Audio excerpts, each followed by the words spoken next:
జరుగుతున్న రిలే నిరాహార దీక్షకు వైఎస్ఆర్ కాంగ్రెస్ పార్టీ కార్యకర్తలు విచ్చేసినందుకు అందరికీ ప్రత్యేక ధన్యవాదాలు తెలియజేస్తున్నాము.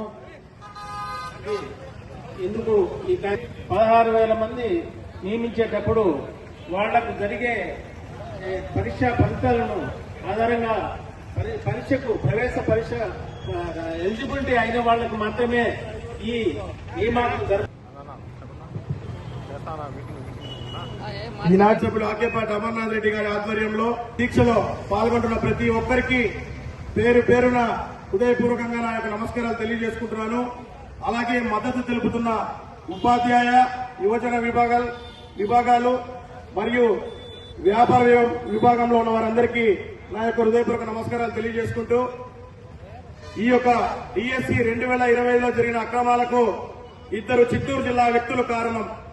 ఒకరు మంత్రి నారా లోకేష్ నాయుడు, ఇంకొక వ్యక్తి స్పోర్ట్స్ అథారిటీ ఆఫ్ ఆంధ్రప్రదేశ్ షాప్ చైర్మన్ శ్రీ రవినాయుడు గారు.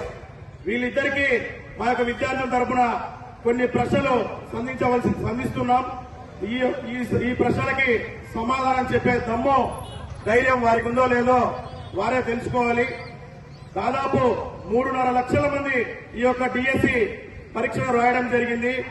వారిలో 16,000 మందికి మెగా డిఎస్సి అని చెప్పి పోస్టులు ఇచ్చారు.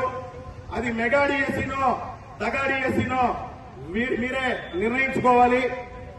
ఈ యొక్క డిఎస్సి పరీక్షల్లో 10 లక్షలకు 15 లక్షలకు డిఎస్సి పేపర్ను లీక్ చేసి టీడీపీ సానుభూతి పరులకు, టీడీపీ నాయకుల యొక్క కుమారులకు కుమార్తెలకు ఈ యొక్క పేపర్ను లీక్ చేసి ఈ రోజు 16,000 ఉద్యోగాల్లో కూడా వాళ్ళు అంతా ఇంత అక్రమాలు కాదు. వికలాంగుల కోట, స్పోర్ట్స్ కోట అనేది నిజమైన వికలాంగులకు కాకుండా వాళ్ళ పార్టీకి కుంపు కాసే వాళ్లకు బాగుండే కూడా అన్ని అవయవాలు బాగుండే కూడా బాగలేమని చెప్పి దొంగ సర్టిఫికేట్లు పెట్టించి నిజమైన అర్హులకు వాళ్ళకి ఇవ్వకుండా అమ్ముకున్నారు. డబ్బులు కొన్ని వాళ్ళ పార్టీ సానుభూతి పనులకు వాళ్ళకి ఏ అర్హత లేని వాళ్ళకు ఇచ్చారు. ఇది చాలా అన్యాయము. దీనిపైన వెంటనే సిబిఐ ఎంక్వైరీ జరగాల. లోకేష్ తక్షణమే రాజీనామా చేయాలి. కడప జిల్లాలోని మరిన్ని వార్తా విశేషాల అప్డేట్స్ కోసం మా SCN న్యూస్ ఛానల్ను తప్పకుండా చూడండి.